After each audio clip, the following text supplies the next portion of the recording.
It's chaos at WrestlePalooza as AJ Lee and CM Punk battle Rollins and Lynch, but it's quickly spiraled out of control.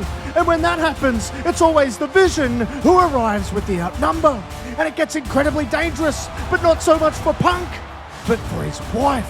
Because Punk has been taken out on the outside and Becky is dragging AJ Lee towards Bronson Reed.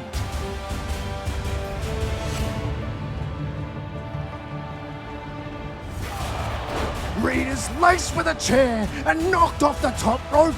Breaker lines up the hooded assailant, but he gets nailed as well. And everyone is trying to get a look at both of the figures, but we can't see who it is. And they bail out with the damage done.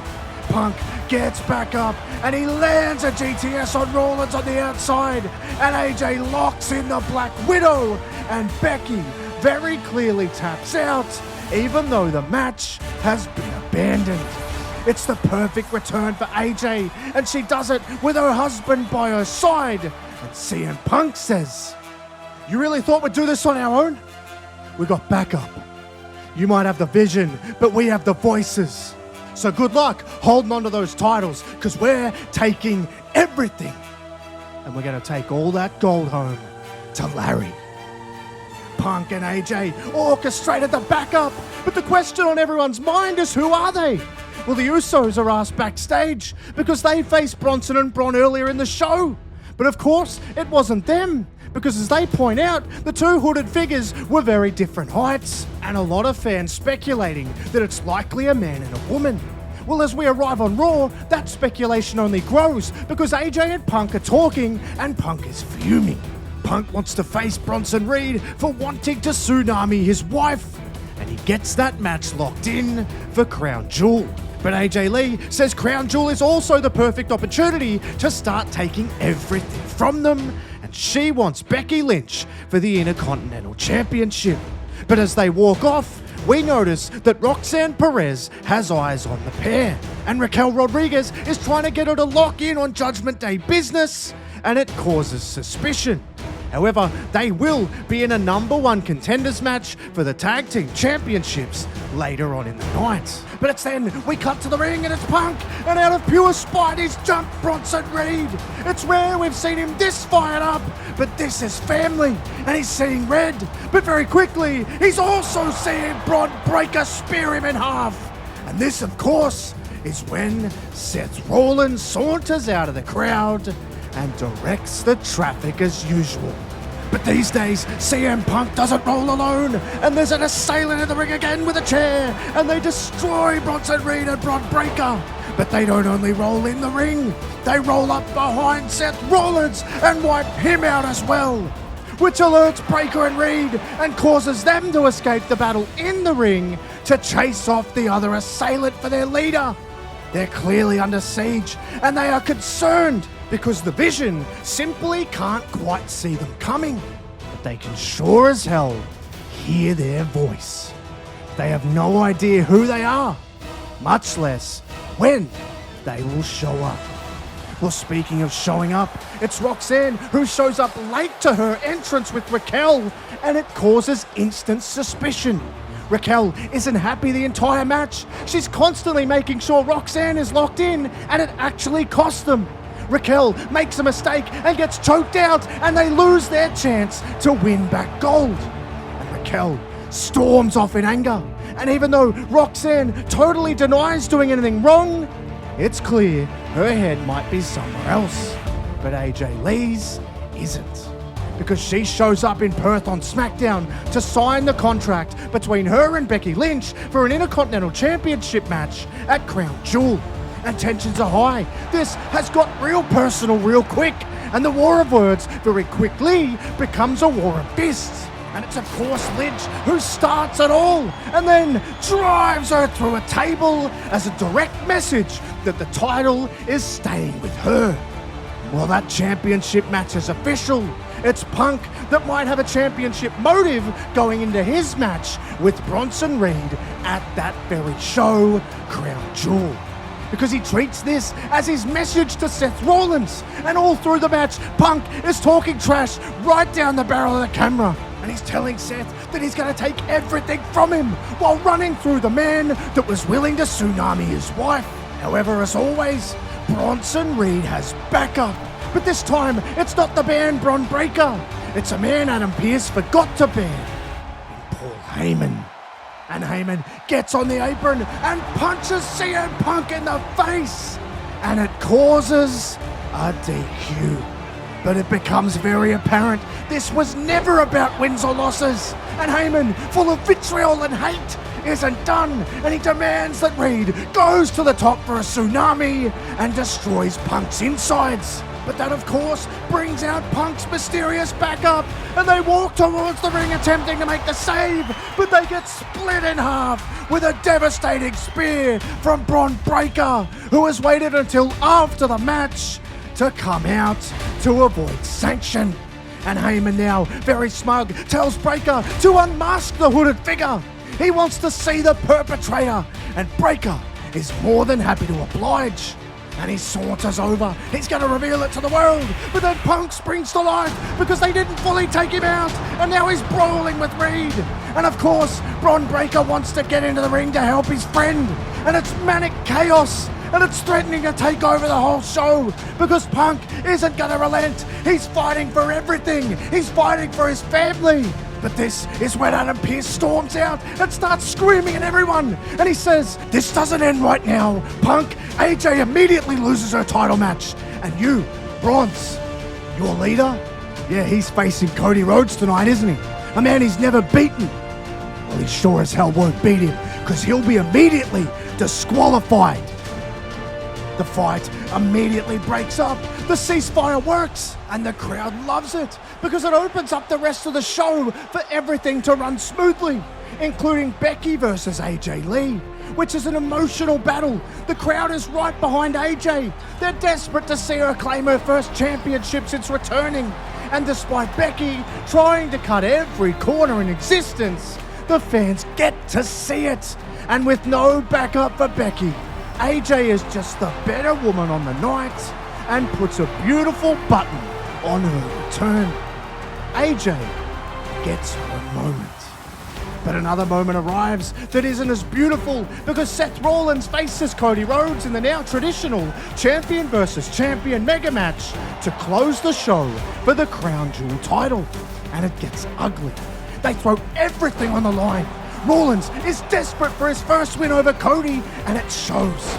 He tries everything he can, but Cody has all the answers. But it's when the referee is accidentally knocked down, things open up, and Cody is leveled by a claymore. The voices, the vision, they were all banned from ringside, but McIntyre wasn't. And he feeds Cody right into the waiting foot of Seth Rollins, who stomps him out. Gets the pin in his first ever win over Cody Rhodes. But he isn't done because he wants ultimate power and he wants to be the only champion left standing, and he hammers Cody with everything he's got left in his body. He wants to make a statement in front of the whole world that he runs the WWE, and now he's going to line him up for that fatal stomp.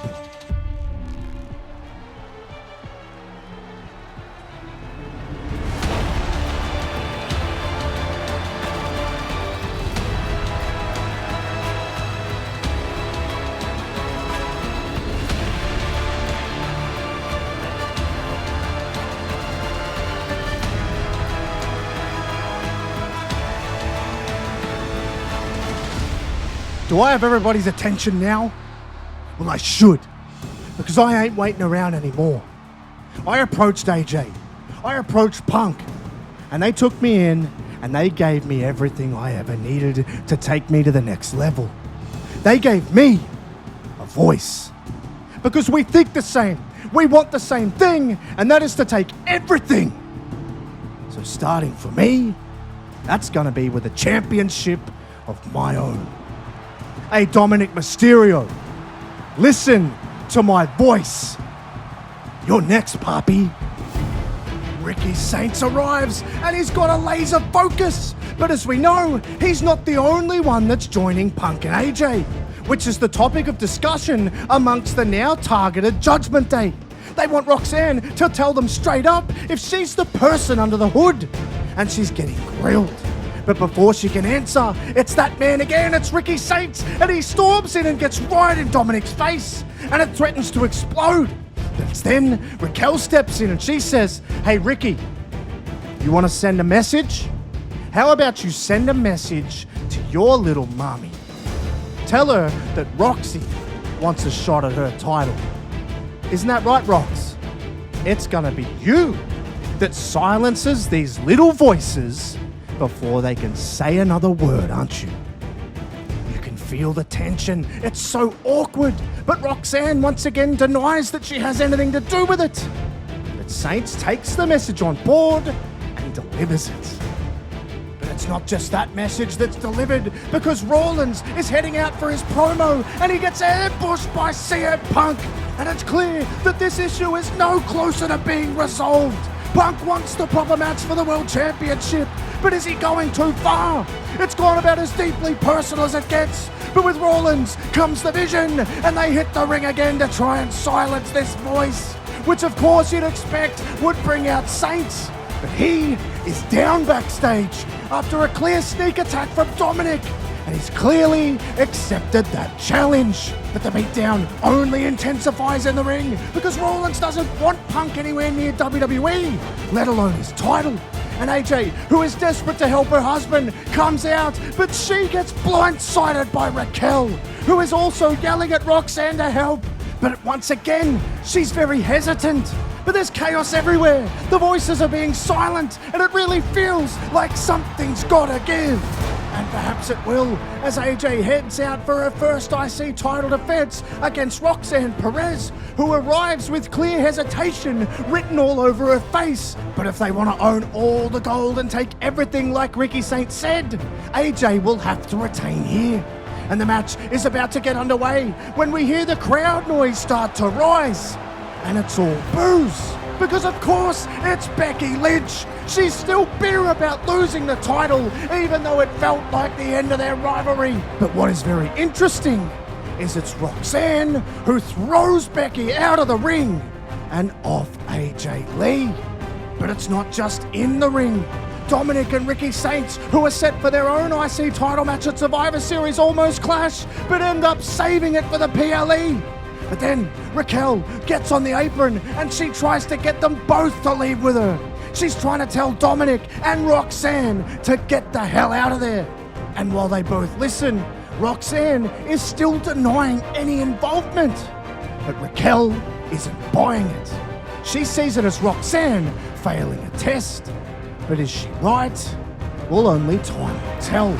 But it truly feels like something has to give at Survivor Series, and it does when Ricky Saints makes his major statement and takes something from Dominic Mysterio and joins his mentor AJ Lee as an Intercontinental Champion. His voice is finally heard on the big stage. But as we know, the mission has always been to take everything, and there is no one who wants to take everything from one man more than CM Punk wants to take from Seth Rollins. And he gets the chance in a last man standing war. But it really feels like this war can't be won alone. We're gonna find out who the voice is under the hood. But as this fight begins, they just start trading shots immediately.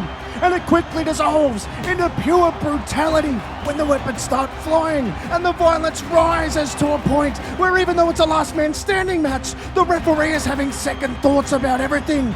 It's an emotionally intense battle, which naturally provokes an emotionally intense response, and it ignites everything all over again. We see Bronson Reed and Bron Breakker trying to infiltrate, but Ricky Saints with a chair is holding her back. AJ Lee is defending her husband's turf from Becky, who's trying to get at her own husband. But then there's a ruckus backstage in the Judgment Day clubhouse, and as they all run towards it to see what's going on, we can only see Raquel Rodriguez down. But back in the ring, there's a man who has once again snuck under the radar, and it's the Wise Man who low blows Punk again. It's deja vu. We've seen this story before. And now the vision is clear. It's Seth Rollins who's going into the future with the main source of power.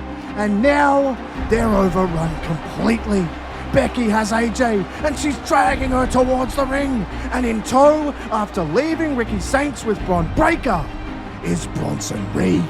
And with Punk down, AJ is now laid beside him and the referee is counting. And Seth is screaming at CM Punk, telling him to stay down, or he's going to have Bronson Reed tsunami AJ Lee. So what choice does CM Punk have? Well, he might not have a choice, but he has a voice, and he makes the call. And a chair gets thrown and smashes Reed in the head. It knocks him off the top rope, just like we've seen before. And AJ kicks Becky off and starts to fight back against her. Punk then gets up and he goes at Seth and he shatters his jaw with a thunderous GTS. Heyman is then chased off by the hooded figure and the referee counts to 10. And with that, everything has been taken. CM Punk accomplishes his mission, and despite all the adversity, all the injuries, Seth Rollins constantly foiling his big moments, he gets that moment. And it's even more special because he does it alongside his real family. But not only that, his new adopted one. And the voiceless now have a voice, and that voice now has a face.